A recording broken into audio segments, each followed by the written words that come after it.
Olá pessoal, tudo bem? Vamos então retomando as nossas gravações acerca do mundo mágico do direito empresarial, falando especificamente sobre a Lei 11.101 do ano de 2005 e mais especificamente ainda sobre o Instituto da Recuperação Judicial.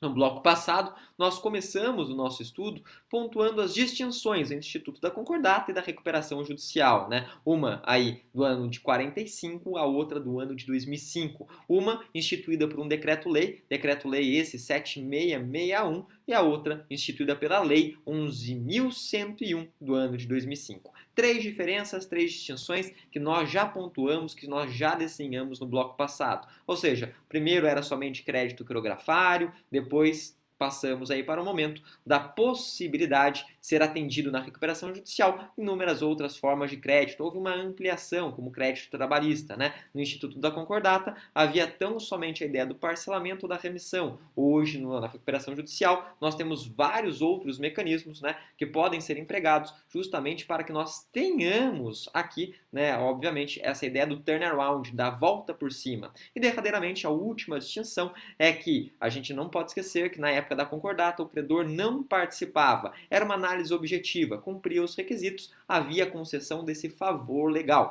E hoje em dia, né, a gente sabe que o credor participa ativamente desse processo de recuperação judicial e até mesmo se ele não fizer, né, a concordância, a anuência com o plano de recuperação judicial, haverá como consequência justamente a ideia da falência, né? A morte da empresa, no momento que a criatura conhece o criador, vê a grama nascer por baixo, veste o paletó de madeira, dá o último suspiro, faz o desenlace e vai em direção à luz. Gente, dito isso, né, entendida essa introdução, quero começar a partir desse exato momento a falar com vocês da finalidade da recuperação judicial. Gente, a finalidade da recuperação judicial, ela vem talhada, ela vem cunhada, esculpida. Aonde, prof?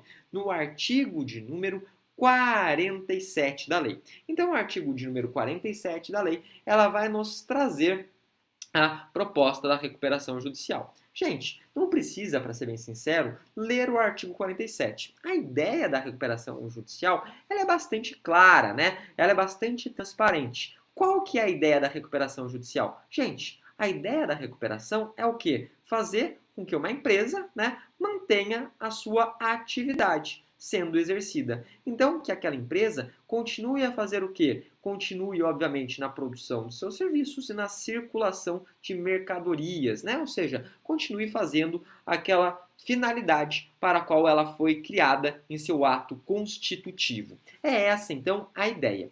Ocorre, contudo, entretanto e todavia, que isso somente se fará possível desde que essa empresa demonstre, exteriorize, né, que ela é uma empresa economicamente viável. Né? Então, por isso que a gente fala, dentro das obrigações do empresário, da importância de sempre ter aí um balanço, né? Um balanço geral, né? Um balanço geral e balanço mensal, né? Ou seja, um balanço aí de ativos e passivos, justamente para que a gente tenha essa percepção, né? Se essa empresa, se essa atividade empresarial, ela é economicamente viável ou não. E, gente, por que nós temos essa finalidade? Finalidade da manutenção da empresa.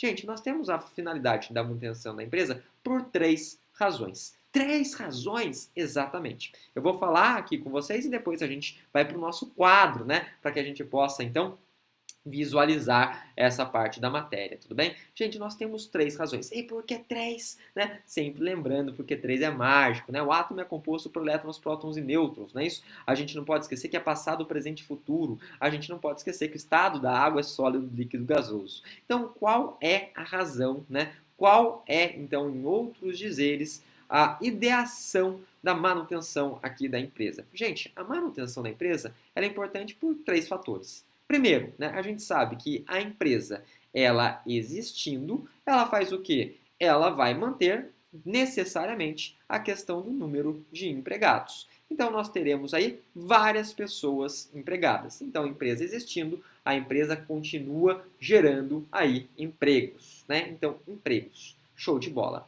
As pessoas empregadas, elas gastam? Gastam, né? As pessoas empregadas, elas pagam tributos? pagam tributos, né? Então, em outros dizeres, as pessoas que estão empregadas e até mesmo a própria empresa, elas geram um enriquecimento na região, porque elas fazem justamente circular aquele dinheiro, né? Isso, e circulando aquele dinheiro gera tributos. Sejam esses tributos de natureza estadual, sejam esses tributos de natureza municipal, sejam esses tributos, né, também de natureza aí derradeira. Qual que é a última derradeira? Da União. Gente, lembre-se o seguinte, né? Só fazendo um apontamento aqui. Qual é o apontamento, né? Um apontamento com relação ao direito tributário.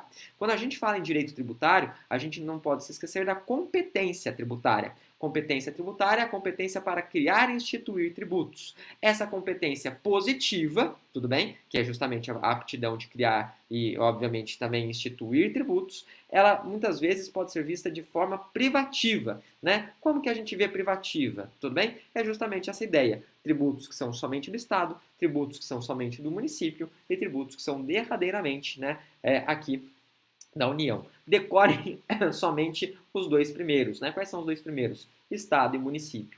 Lembre-se primeiro que tudo que tem M, pegadinha, não é do município. Tudo que tem M é do Estado. O que tem M? ICMS.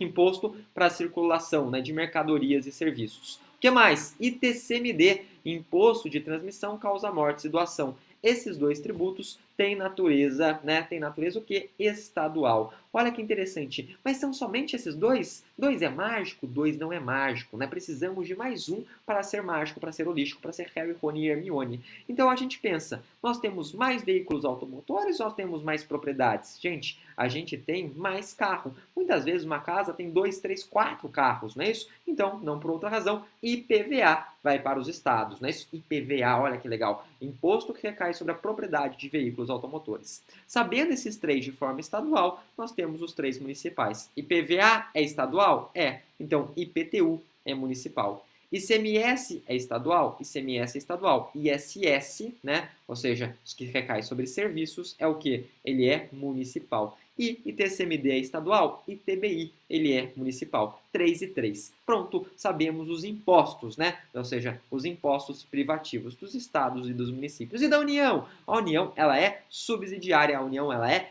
residual, né? O tiozinho ou tiazinha da balada, aquele que sobra depois de altas canjibrinas quando o sujeito já está cercando o galo, né? Tipo, dando 2 pra cá, 2 pra lá. Beleza, beleza? Tranquilo, tranquilo. Gente, e qual que é o último, né? Além de gerar empregos, além de trazer o desenvolvimento, né, da região através e por intermédio aí do pagamento de tributos, o último, né, diz respeito justamente a quê? Diz respeito, opa, a Siri falou aqui, né? O último diz respeito justamente à manutenção da fonte produtora, né? Manutenção da fonte produtora. Então, gente, vou colocar aqui no gráfico para que a gente possa ver, né? Colocar aqui no gráfico para que a gente possa ler, não é isso? Então, em outras palavras, ó, manutenção dos empregos, manutenção da fonte produtora e desenvolvimento da atividade na região. Qual que então é a finalidade da recuperação judicial? É justamente preservar uma empresa que está em atividade, uma empresa que já existe, né? E se economicamente viável, né?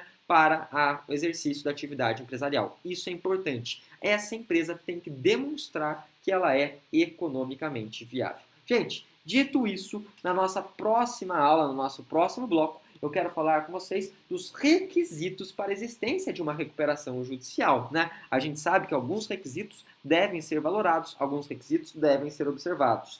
E lembre-se, né, na época da concordata, só bastava isso, só bastava, né, o cara crachá desses requisitos. Hoje, lembre-se sempre da participação ativa dos credores. Veremos então no próximo bloco, depois do artigo 47, que é a finalidade, o que? Artigo 48. Então, até lá, deixo para todos e, como sempre, um forte abraço e excelentes estudos. Até mais, gente. Tchau, tchau.